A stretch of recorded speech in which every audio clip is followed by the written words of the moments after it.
Hey guys. Hi. Hi everybody. Welcome to ETC Everything Cannabis. Hello. I'm here with my homegirl Colbi Cat. Hey. How you Hello. doing? I'm welcome good. everybody. This is another episode of Blaze Your Trail, ETC Everything Cannabis, and I definitely want to shout out Compassion Co Radio and also Hayes Radio. Thank you very much for allowing us to have this platform, and I'm very excited to do this. So welcome. This Tribe Called Quest is everything right now. Yeah, I don't know if you guys can hear it on right now live IG, but that's okay. Anyway, thank you for coming. Thank you for being here. I'm gonna have to adjust my chair a little bit too. Woo. All right, cool. Thank you for having me. Yes. The wonderful and glamorous and beautiful Colbi Cat, Miss Colbi Maxwell is here with us, and I'm so happy to have you on. I'm so excited to be on. Like Thank you for having I me. see that you brought all the goodies and treats that you need. I did. Okay. I brought a lot of accessories. Yay! We like accessories. For Instagram Live, that's Paraphernalia, just for you guys, so you guys know that too. Instagram Live, okay? I'll talk into the microphone Perfect. more. Yeah, right into the mic. You got to get this. So, you are a blazer in the cannabis industry, and I'm loving everything you do. And you're going to make me do a dab too today. Just to let you guys know, I don't dab often, and a couple of first times that I did dab, it was like, ooh, okay, should I like wake up now, or what world was I in at the time? But yeah, I'm looking forward to dabbing tonight. So I'm so excited to be here. I know. Dab you out. It's awesome. It's one of my favorite hobbies is dabbing people out. Hey, that's what we gotta do. So what did you bring? You have some really good stuff here. I brought all sorts of stuff. Okay. I brought my cute pink little digger glass rig that we'll be dabbing out of. Okay, that's beautiful. Later. I think we should dab at the end. I think so too. I absolutely agree with you. And then yes, I brought some flour, some Okay. miscellaneous random flour. That's okay. Well, I did. You know, you see my packaging, so that's definitely miscellaneous right here. Yeah. I have blunts to smoke. Blunts to roll. Oh yes, go ahead. You can roll. We're gonna roll and talk at the same time. So I want to get right into it. Given your background, so you started off in fitness. I did. Which is awesome, and of course you have a beautiful body, and you're welcome. And you know, a lot of people, they don't know, as long as you work out, you're always going to stay toned. You know, work out, stay toned, correct? Yeah. Yeah. Exactly what I said. So you started out in fitness. So tell me a little bit about your story, where you came from, and how you got into the fitness category. So my background, I got into fitness when I was about 21, I think. I was dating some guy who got me into it, and I was trying to impress him. Aww. And then by the end of the relationship, he was like, me or bodybuilding? And I was like, bodybuilding? I just swear here. Yeah, of course. I was like, bodybuilding, bitch. And so he was like, I don't want to date a girl who competes. And I was like, well, I guess I'm a girl who competes now. See ya, hair flip. Right. And so then I went on and I decided to do a bodybuilding competition. I did a natural bodybuilding competition. And I went in there and I won my natural pro card. Oh. Yeah, and which is weird because he idolized these like Instagram fitness bikini girls. And as soon as I wanted to do it, he was like, no. Oh, that's weird. Yeah, he's some wild. Okay. Anyway, back to me. Yes. So I got into fitness. I had started college at University of Iowa. I didn't really know anyone, so I didn't really want to party. I wanted to focus on school. I wanted to focus on myself. So I got really into fitness. That's when I was like, let's compete. Yeah. Let's get it. Yeah. And so from there, I started. Yeah, absolutely. But were you majoring in any fitness classes or anything that? What were you majoring in when you were going to school? Art. Ooh, okay. Why'd you say it like that? Art is awesome. Well, because it doesn't, like, everyone else that I was around, like, all of my friends are, like, these bodybuilder people, and they're all, like, exercise science people, and I'm, like, I'm an art major. Mm-hmm. Exercise and art. That's right. And they're, like... I can pick you out a Picasso. They're, like, okay? you and Kai Green are friends. And I'm, like, mad respect for Kai Green. Yes, absolutely. So,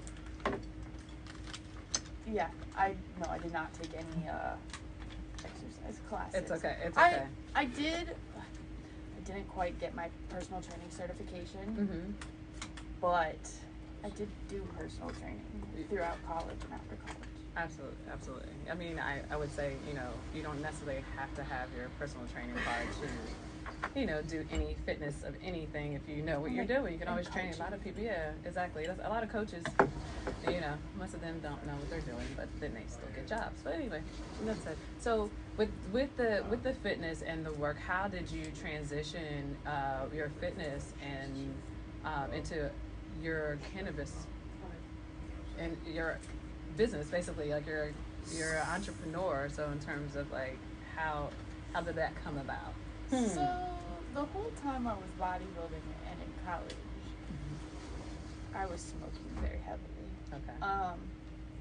And like in order to eat half of my meals, I was cooking them in can of butter, can of coconut oil.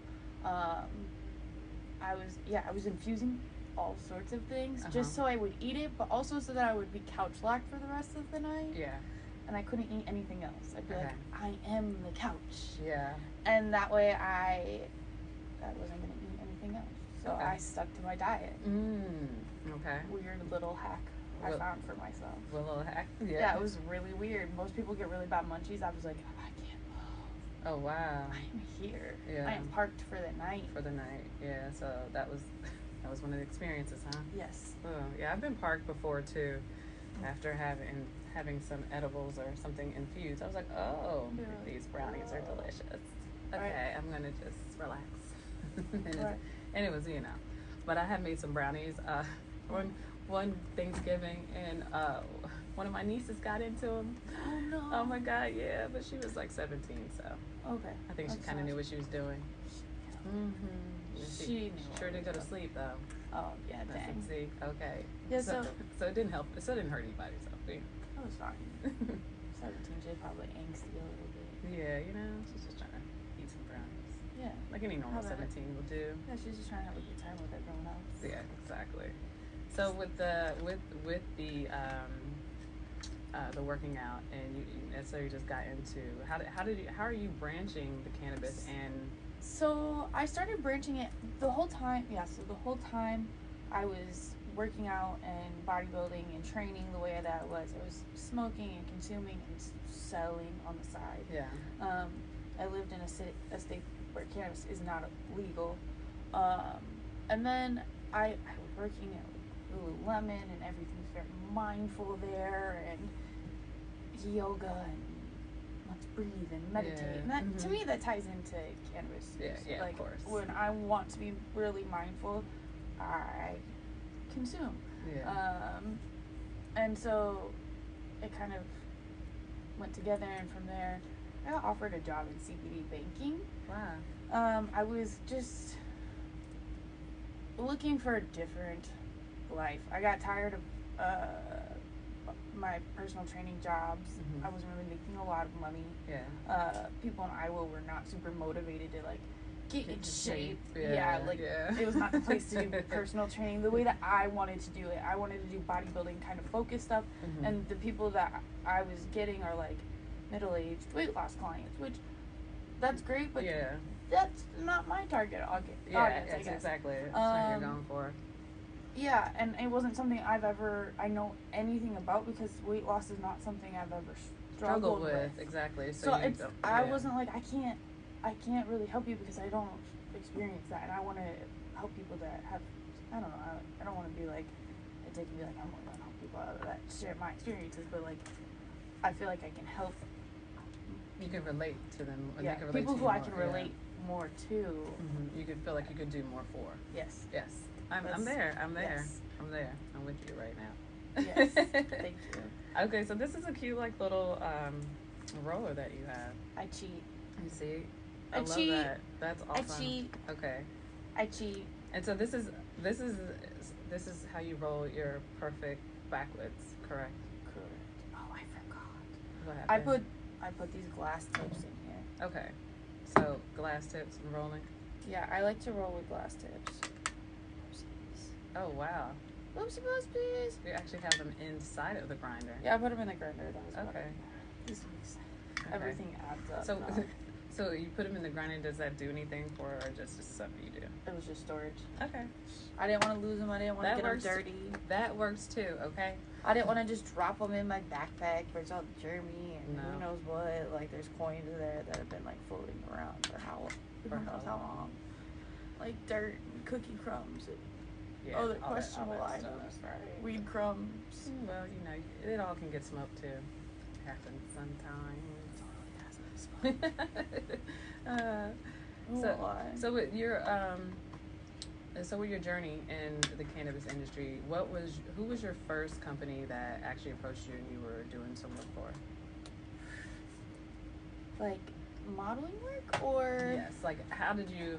So my question is, how did you branch your modeling and cannabis hand to hand and turn it into a business? Because there's a lot of women out here that are looking and like, okay, can I do this or can I not do this? And is it okay to do this? Because it takes a strong woman, and it takes someone who does not care about what anyone has to say, to just step out in faith and do something on their own without anyone saying you can or cannot do that.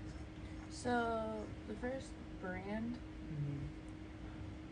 I don't know the first brand. The first person that reached out to me though about it was this really, really great guy, Max. He's a photographer. Mm-hmm. And it was a few months after I moved out here, and I was really hesitant to shoot with people. Okay.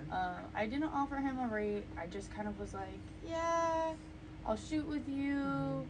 And he's like, we can shoot whatever you want, but like I kind of prefer smoking content. And I was like, cool, that's what I would like to get into. Like I hadn't really, I started to get into like cannabis influencer stuff, Mm-hmm. but I hadn't really, like I was kind of just like taking my own pictures.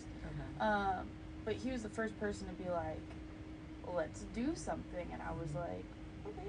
Yeah. Like, let's, and I picked out everything. I picked out every branded item. I wore Cookies hoodie. Mm-hmm. I brought Cookies weed.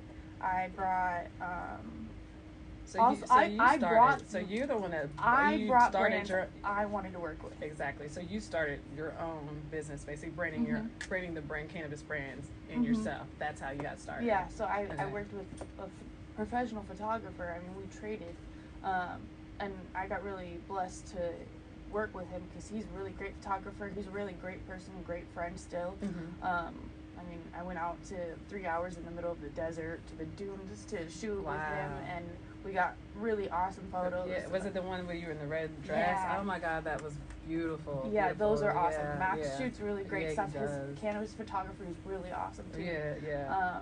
We've shot it several times, but he was like the first person to approach me, and I was just like, okay, let's brand this. Mm-hmm. And then after that, I think from those photos, Pat Case, they're a little weed company. Yeah, with the packs that you just, is it like No, the little they're vape like- thing? They open and close. Okay. They're like little cases. I think Mm-hmm. either they approached me or I approached them. Mm-hmm. I think, actually, let's Okay. really flip it and reverse it. All right. Before I even moved out Flip it here, down and reverse it. Uh-huh. before I moved out here, I was approached by Ghost Vapes before I was even in the cannabis space. Wow, that's pretty cool. And they hit me up to do some influencer work for them Mm-hmm. because I was a fitness influencer. Gotcha. They wanted to get into a different market. Yeah, which makes sense. Which is basically athletes. Yeah. You know, because that's what a lot Wellness. of. Yeah, exactly. Because a lot of athletes are trying to get into the wellness. You know. So that was the first cannabis brand. Okay, that's pretty cool. That was pretty cool. Yeah. Do you have like a favorite brand that you love working with? I mean, I'm not sure if you can say it, but maybe you can. Or just use. I mean, I know I have favorite brands. You know, and then there's new stuff coming out all the time that I enjoy too. No, I'm not gonna say that. Okay, you I don't. don't want people. Okay, but you know what? Don't play favorites. It's okay. You like them all.